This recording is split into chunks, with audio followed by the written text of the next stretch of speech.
war was now about to close, and a new reckoning was due to follow. Retribution was the new word to follow victory. A new cloud was gathering. It threatened every collaborator, every coward, every double agent. These traitors were now beginning to look over their shoulders. One person in particular. Today, a highly respected person. Then, a traitor and a double agent. Now, hold this line open. What the hell? I thought you'd make a move. But it's too late. I've finished. It's all down here. Tomorrow the whole world will know you for what you really are. Do you remember I always used to say to you, festinare lente? Well, now it's too late. Oh, yes, you can smile. But this time your blackmail won't work. Your threats won't prevent me from destroying you. As far as I'm concerned, while you're free, the war is still on. And I won't rest. You're bluffing. You wouldn't. Out there. Out there. Out there. Out there. Out there. Out there. Out there. Out there. Out there. Out there. Out there. Out there.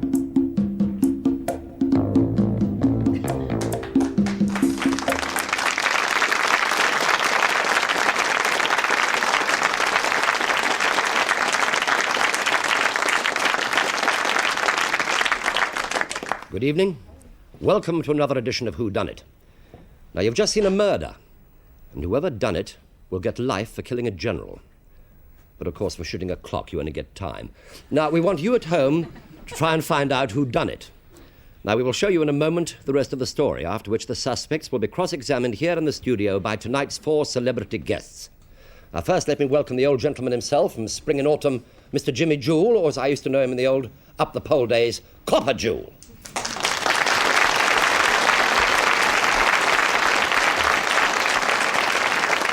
Old gentleman? I'm not so old, you know. No? No. Oh. Well, in that case, I'm younger than I think. Nevertheless, here, for a real touch of spring, we have the lovely Amy MacDonald.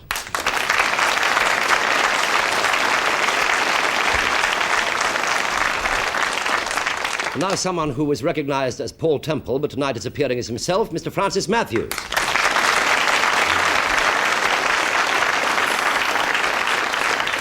Now, if anyone had to apprehend a murderer, who better equipped from the job and brimming with vitamin C than Henry Cooper?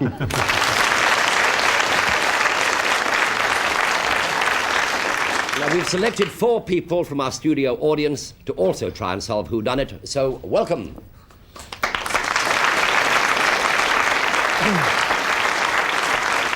Now, let's go back now to the crime.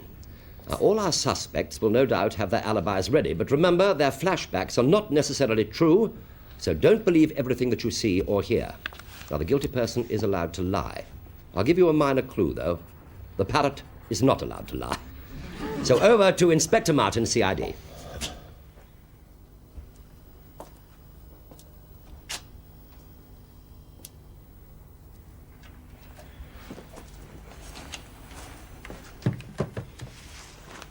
It's a bit of a mess, sir. Yes, it usually is. All right, bring him in. Would you come in, please, Lady Dixon? Inspector? My sympathies, madam. I won't keep you any longer than I need. You are the wife of the late General Sir Ralph Dixon, DSO, MC, retired. Yes, Inspector. Mr. Harold Adams, sir. This is a terrible thing, Inspector. Terrible thing. Yes, sir. Even I'm so sorry. Miss Sarah Randall, sir. Oh, you are the General's secretary. That's right. Do sit down. It was you who discovered the General. Yes. Could you tell me what happened when you arrived this morning? I arrived at 8:30, as usual.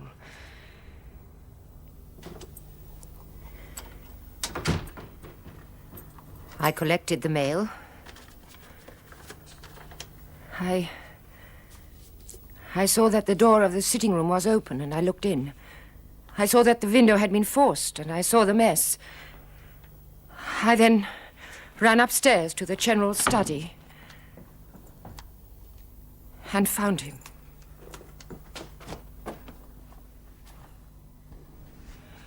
I then telephoned you. Was the tape recorder still on?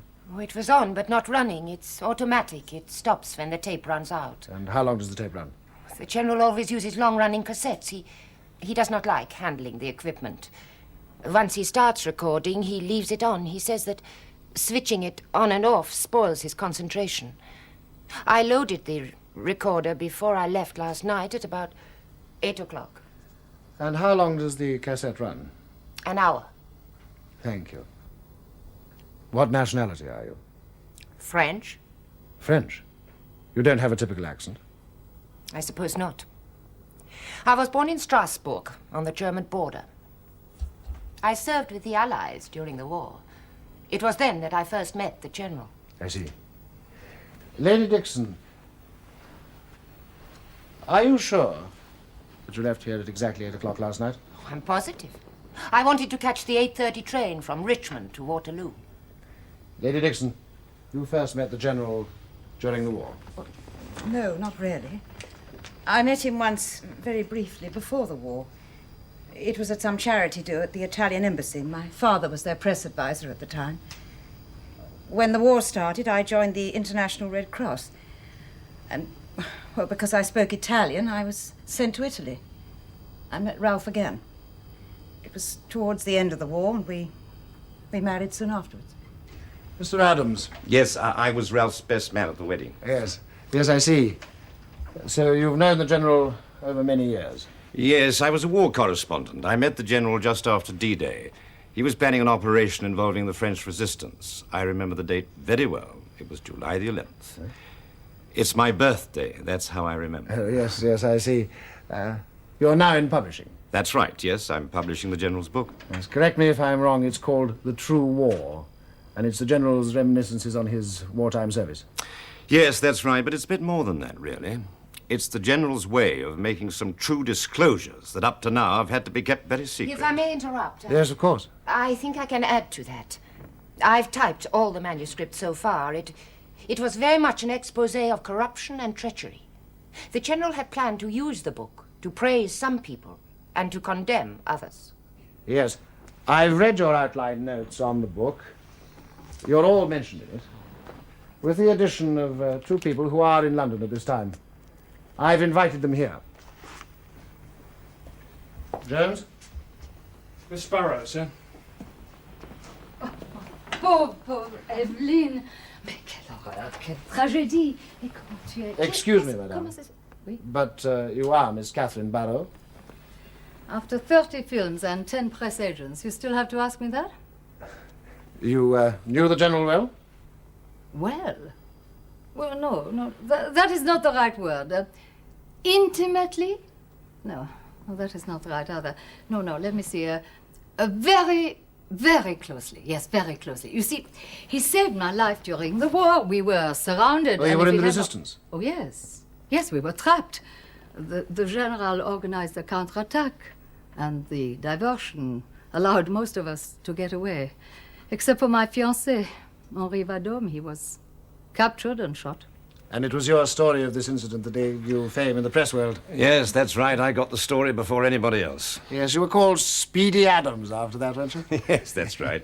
I remember my editor sending me out when my so-called friends in Fleet Street sent me out when they heard I think that was the front doorbell, sir. That'll be Captain Woodland.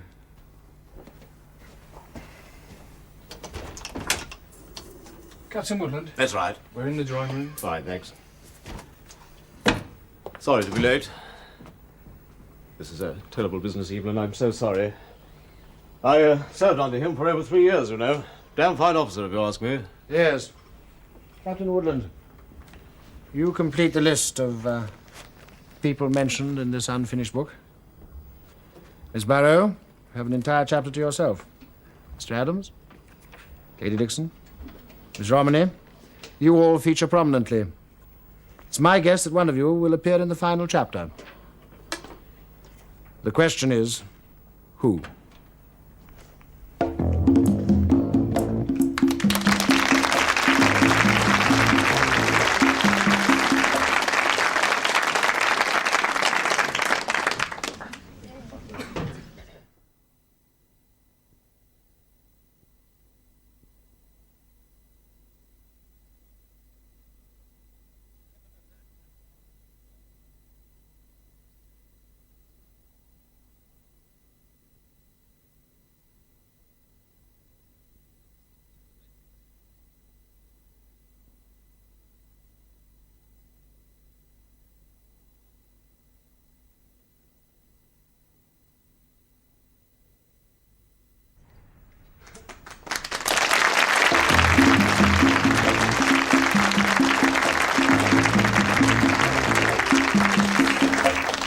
Welcome back to Whodunnit and our panel of experts who are trying to find out who killed General Sir Ralph Dixon, DSO MC retired.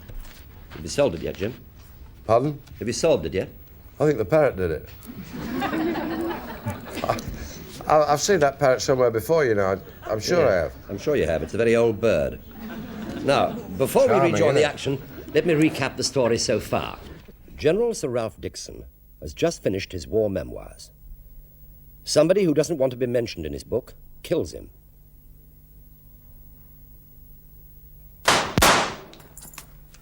The General's secretary is questioned by Inspector Martin. She found the body. Also being questioned is Harold Adams, the General's friend and publisher. He's just sold the book for £100,000. Catherine Barrault, French film star, also knows the General from the war days. Another wartime friend of the General's is Captain George Woodland, who knows Lady Dixon, the General's wife. Inspector Martin continues the investigation. Mr. Adams, was the date set for the publication of the book? Yes, in about 2 months' time. I had already received an advance of over £100,000 for the book and the film rights. Now, with all this publicity, probably go even higher. And who will receive these royalties? Lady Dixon, of course. Miss Romilly, could you tell us what happened in the final chapter of the book? The exposure of a double agent. Apparently this person is still living today and was responsible for the death of hundreds of Allied soldiers and patriots during the last campaigns of the war. Well, why did the General wait so long before making these disclosures? He was being blackmailed. During the war, his brother, unknown to the General, was running a very large black market operation. And the General unwittingly used some large financing from his brother to start some new ventures after the war. His brother died last year, so now he was free to tell the whole story. But you knew the whole story. You could have been blackmailing the General. I would never do that. I was very fond of him. Last night, somebody apparently broke in here, took the General's guns from his glass cabinet on the wall, entered his study, and fired 3 shots. 2 of them killing him, the third smashing into the clock face and stopping the clock at 9:32 p.m. Then the murderer took the notes to the final chapter of the book. We have 2 witnesses, one a parrot, not very talkative, the other a tape recorder, which was left switched on throughout the crime and after. This tape is very talkative, and I want you all to listen very carefully. Oh, yes, you can smile. But this time your blackmail won't work. Your threats won't prevent me from destroying you. As far as I'm concerned, while you're free, the war is still on. And I won't rest the... You're bluffing. You wouldn't... Out there. The motive appears to be the prevention of the exposure of a double agent. The murder took place just after 9:30 last night. I'd like you all to account for where you were at that time. Lady Dixon, this is just for the record. Yes, of course, Inspector. Well, yesterday my husband had an accident with his hearing aid. He dropped it on the carpet and trod on it. He really is But he was very deaf without it, so I promised to go down to Petworth to our cottage and get the spare one. Well, I left here about 8 o'clock. But when I got to Guildford at about 9:05, I felt so tired that I decided I'd spend the night at the cottage and come back in the morning. So I rang Ralph to tell him. But there was no answer. Well, naturally, I assumed that he couldn't hear the telephone without his hearing aid. So I rang off and drove on. And I arrived at the cottage at about 9:45. Did you have a housekeeper at the cottage? No. You were alone? Yes. Yes, quite alone. No one saw you arrive? No. You must understand that I'm trying to establish a witness that you arrived there after 9:30. Yes, of course, Inspector, and I really am doing my best to help you. Yes, I see. It's I that I'm trying to help you. What time did you return this morning? Well, Sarah rang me at 9 o'clock and told me the terrible news. In Woodland, you're an advisor on war features for the Daily News. Yes, you might say that. I suppose you want all my movements last night, all that sort of thing. Yes, exactly. I left my office at 7 o'clock, went into my pub just off Fleet Street, had a drink with some chums, and went off home. And what time was that? About 8 o'clock. And you stayed in? Yes. Wanted to watch that documentary on television, you know, World at War. Miss Barrow, what did you do last night? Last night, Inspector, was the most innocent night of my life. I was going to the premiere of my new film. It is called Toute la nuit. It means all night long. I had invited Lady Dixon to go with me, but when she told me she could not go, I telephoned to Harold, Mr. Adams, and he said he would be delighted to accompany me. At what time did you pick up Miss Barrow? Oh, he arrived at exactly 7 o'clock. He is always very punctual. But unfortunately, I had developed the most dreadful migraine, and it was so severe that I could not go to the premiere after all. So Mr. Adams left me around 8 o'clock. Then I telephoned my doctor. He came around about 9. He gave me an injection, and within 10 minutes I was asleep. And what did you do then, sir? Me? Oh, I left Catherine and I decided to pop in on Ralph. It must have been about 8:20. I called because I knew he'd just about finished the last chapter, and, well, naturally I was very anxious to read it. I rang, and it seemed a very long time before he answered the door. When he did, he looked very upset. In fact, he was rather rude. He wouldn't let me in. Well, I had the impression that there was somebody else there. Anyway, I could see that I was annoying him, so I said goodnight and left. I then went straight to my club. Oh, I did see one thing as I left. I remember seeing a car drive away. Can you remember what sort of a car it was? Yes. It was a light-colored drop-head Bentley. All right, Harold. We all know it was my car that you George, saw. don't. No choice, my dear. I took Lady Dixon to the cottage at Petworth. We stayed the night there. I see. Toute la nuit. I must thank you all for your cooperation. You've been very helpful. I won't detain you much longer. Jones, get the tape ready. As you see, quite a few things have been smashed in this room. The glass case, where the general guns were taken from. The window, where the break-in was supposed to have been made. Suppose? Inspector, you're not suggesting that all this is the result of a party, are you? Doesn't really matter what happened in this room, sir. Listen. Retribution was the new word to follow victory. A new cloud was gathering. It threatened every collaborator, every coward, every double agent. These traitors were now beginning to look over their shoulders. One person in particular. Today, a highly respected person. Then, a traitor and a double agent.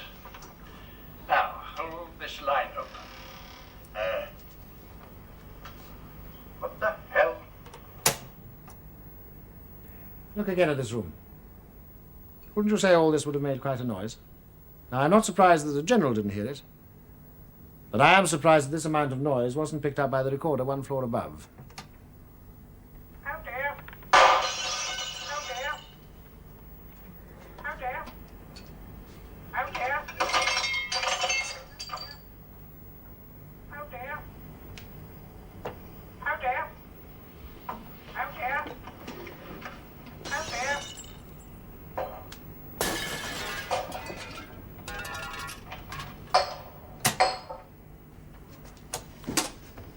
Wind the tape on.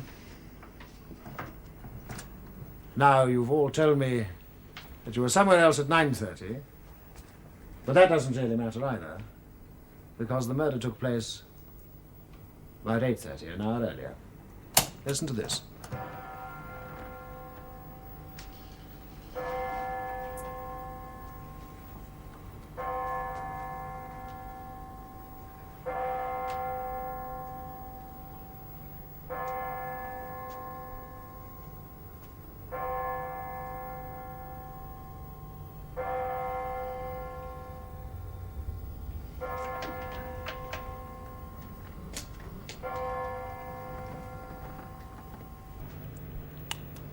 Nine o'clock. It's a good witness, don't you think? Lady Dixon, that tape finished at 9:20. It was an hour-long running tape, so it started at 8:20. Your phone call wasn't recorded, so it must have been made after 9:20, which means that you were later than estimated at arriving at Petworth. It means that you could have been here at 8:30. Mr. Adams, you left Miss Barrow at about 8 o'clock, and you called here at about 8:20. You can prove where you were at 9:30, but you can't prove where you were at 8:30. Miss Romney, you've told us that you caught the 8:30 from Richmond, but you didn't tell us that most of the trains to Waterloo last night were delayed by 30 minutes, owing to a mechanical breakdown. Captain Woodland, you have a dual alibi with Lady Dixon for 9:30, but you could have been with her at 8:30 in this house. I must tell you now that, thanks to modern electronics, I have our murderer and double agent in this room. How dare? How dare? How dare?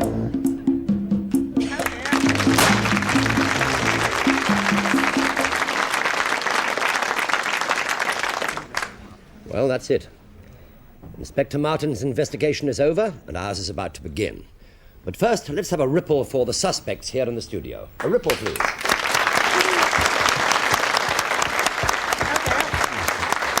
How dare? Right. Panel, are you ready to begin? Now, before you start your questions, is there any part of the action that you like played back? Now, you can pick any replay of up to 20 seconds. We'll start with the ladies first. What would you like? Oh, I'd like all of it, actually. I'm afraid you can't have all of it. You can have one little piece of it. Which little piece would you like? Well, I'd like the piece where Madame Barrow enters. And because I want to hear what she says, what the inspector says to her about how she comes into the book. You know? Yes, indeed. I think it's that little section. You think? Yes. You're not sure? Well, can I just see when she comes in, up until the inspector asks her that question? Of course you can. Thank you. You're very welcome. James? Pardon? Jimmy? What? What replay would you like? Well, I don't know why, but I think I haven't got a clue what it's all about, you know. It'll come clear to you later on. Well, yes. I hope it does. It's not coming very clear at the moment. I'd like to see where the murderer picks up the book after he's shot him. Now, don't ask me why. I wasn't don't going know to ask. I wasn't going to ask you why. I'm very glad that you asked to see that bit. I like that bit myself. Did you? Yes. Right. Yes, yes. Where'd you get your haircut? In a pet shop?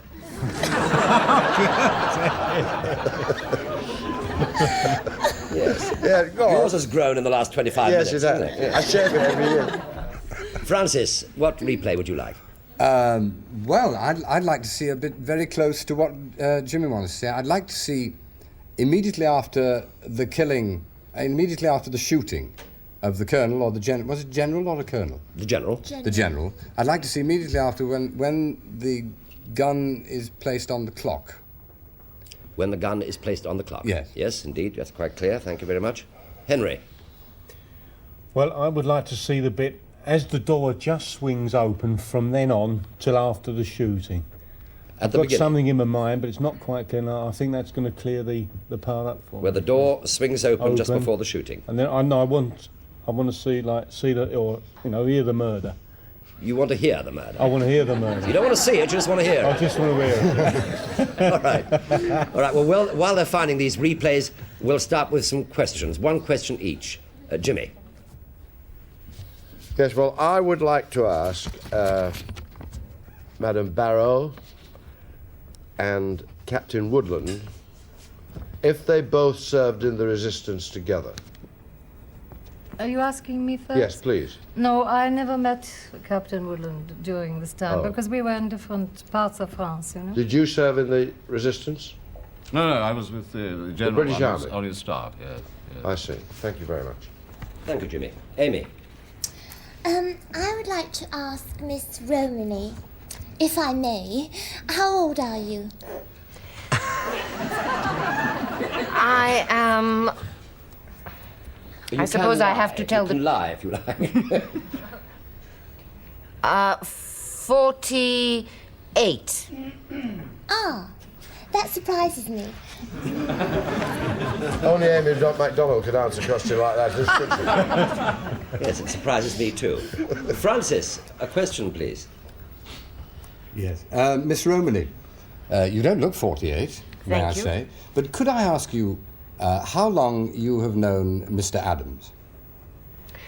I have only known Mr. Adams since, about 3 years, when I came to England to work with the General on the book. And did we hear you say that you knew the General during the war? Yes, I served for him You did. during the war, yes. And may I go on asking just one? No, I'm sorry. I'm yes. sorry, Francis, because the first replay is ready. Thank Now, it seems that Henry, Francis, and Jimmy have all asked more or less to see the same replay. So what we're going to do is we're going to play one piece right the way through. So here it is for you. Now, hold this line open. What the hell? I thought you'd make a move. But it's too late. I've finished. It's all down here. Tomorrow the whole world will know you for what you really are. Do you remember I always used to say to you, festinare lente? Well, now it's too late. Oh, yes, you can smile. But this time your blackmail won't work. Your threats won't prevent me from destroying you. As far as I'm concerned, while you're free, the war is still on. And I won't rest at... You're bluffing. You wouldn't... Out there. Out there. Out there. Out there. Out there. Out there. Out there. Out there. Out there. Out there. Out there. Out there. Right. 3 in 1. Does that help you at all? Well, not really. That makes it much worse for me. I thought I had it. It's completely confused. Oh, now you can start all over again. Good grief, I haven't the time. Henry, can I have a question from you, please? Yes, I would like to ask Captain Woodland if he understood, what was it, Latin, the General had said when he said something about when I used to say Fentis, Laras, whatever it was. Did you understand that? Complete mystery to me, old man. Complete, absolute, no. Did you go to Sandhurst? Was you an officer trained yes. at Sandhurst? No, I didn't actually go to Sandhurst. Oh, I see. No. Thank you. All right, Henry? Yes. Festinare lente, I believe, is what you were searching for. That's what I was searching for. Yes, Very correct. rare nowadays. Yeah, it is. You catch it off parrots. Very painful too, I believe. You catch it off parrots. But what does it mean, actually? Because that's very important. I'm sorry to interrupt you there, Amy. I can't answer that just for 1 minute because the red light's up again. We're ready for your replay, which I think is much more important. You would like to see Madame Barrow's entrance. Yes, please. Jones? Miss Sparrow, sir. pauvre Evelyne. Mais quelle horreur, quelle tragédie. Et comment tu es... Excuse me, madame. Comment c'est... Oui? But you are Miss Catherine Barrow. After 30 films and 10 press agents, you still have to ask me that? You knew the General well? Well? Well, no, that is not the right word. Intimately? No, that is not right either. No, let me see. Very, very closely. Yes, very closely. You see... Right. Amy, did that help? Not really, no. Would you like to ask another question? Well, can I ask a question? Of Yes. course, yes. It puzzles me slightly, Madame Barrow, that you obviously speak English very well, and yet you had terrible trouble finding the right word to describe your relationship with the General. Well, Why is that? You see, because during the war, he saved my life, as I said, after this incident. So I couldn't... It was a question of closeness during the war. Since then, I had seen him socially, and I knew him and his wife. I used to visit them occasionally. May I ask you how he saved your life, exactly? Oh, yes. I'm afraid, you see, I'm so sorry to interrupt you. I'm afraid I'd we be haven't delighted really to time for that. The time is up. That is the last question. Now, panel, would you like now to write down a whodunit and as many clues as you can think of? Now, this applies to our audience panel as well, because one of you, of course, could win our trophy. Now, don't forget, the guilty party could be more than one person. Now, after our break, we're going to show you at home who done it and how it was done. Well, they say that old soldiers never die, they only fade away, which is just what we're going to do for a few minutes. So see you after the break.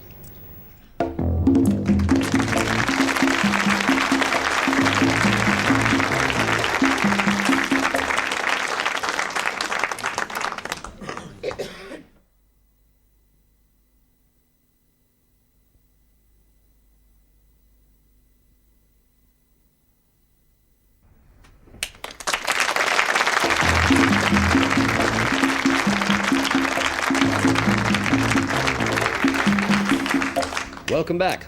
Now, I have copies of all the cards from the experts, so they can't change their minds. But first we have a winner from our audience panel.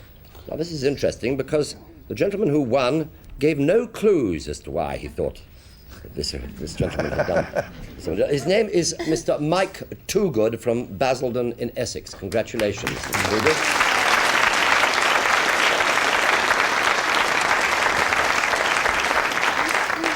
You might be interested to know that you win this extremely acceptable gift from Thames Television.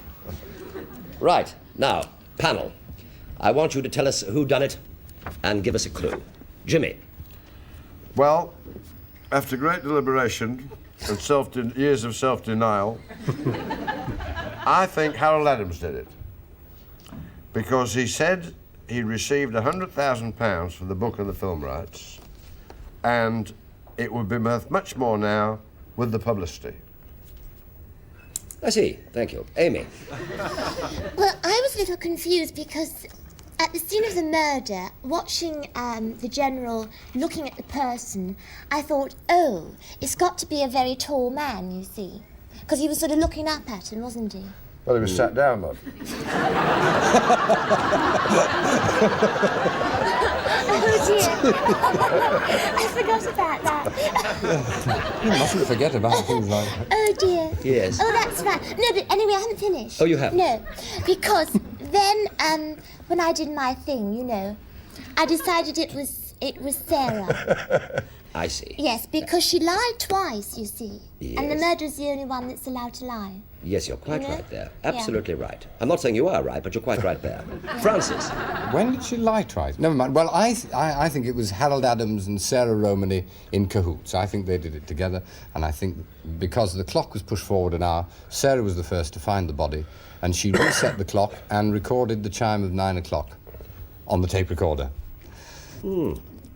Interesting. Yes. Rubbish, but interesting. Interesting rubbish. Henry Cooper. Well, I think it was that dirty red Captain Woodland.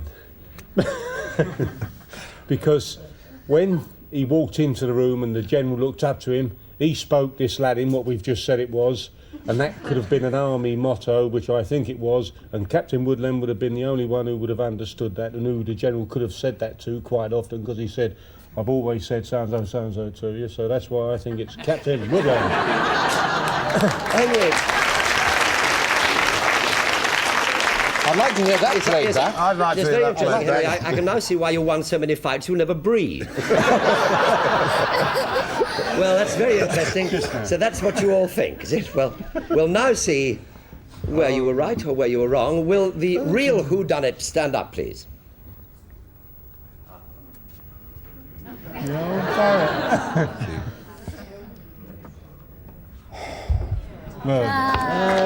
I got it right. You're right, Francis. You were right. Yes, Harold Adams. Well, I've always heard that publishers were tough, but that's ridiculous. Well, panel, now then. All I've got to say to you is that three of you were wrong and one of you were right. It was Jimmy, am I but Francis was right. I was wrong because I said it was because he said it was somebody else as well, you see. Oh. So, Jimmy, you got it right. Your clues were interesting, entirely incorrect, but nevertheless, you got it right, so you win £50. Well, I'm a congenital idiot, you know. Well, not congenital. Considering you did very well. You win £50, which will go to the charity of your own choice. Thank you very much. And you also get, of course, this acceptable gift. Thank you this very much. magnifying glass. I've always wanted one of those. At your age, will come in very useful. Right, now, to end those arguments at home, we're now going to show you what Inspector Martin has deduced. Of course, he's absolutely right, as always. And here is how it was done.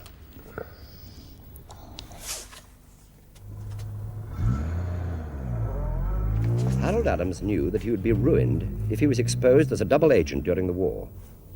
But if he waited until the general had almost finished the book, he could sell the rights for over £100,000. He was trained to pick locks in the war, so it was easy to get into the general's house, enter the study, and kill him.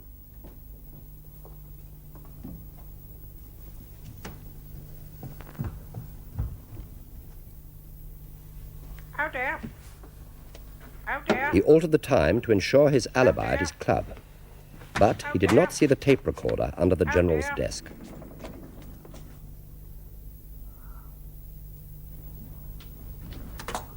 He made the mistake of wrecking the drawing room to simulate a break-in after killing the general, not realizing that the noise would have been recorded on the tape before the gunshots, not after.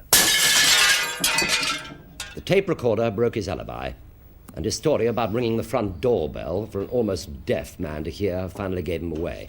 Incidentally, another clue for those Latin scholars, the general did say at the very beginning, festinare lente, which means hasten slowly. And don't forget that Harold Adams' nickname in the war was Speedy. Everything else was a red herring. Did you get it right? Well, never mind. You'll have another chance next week. It's back to the army during the Second World War. I won't tell you who gets killed, but I'll give you a clue. It's called Goodbye, Sarge. So until then, thank you to the panel. Thank you. Thank you. Thank you. Thank you to the suspects. Oh, by the way, for you animal lovers at home, the parrot is going back to the zoo to dictate his memoirs. Good night.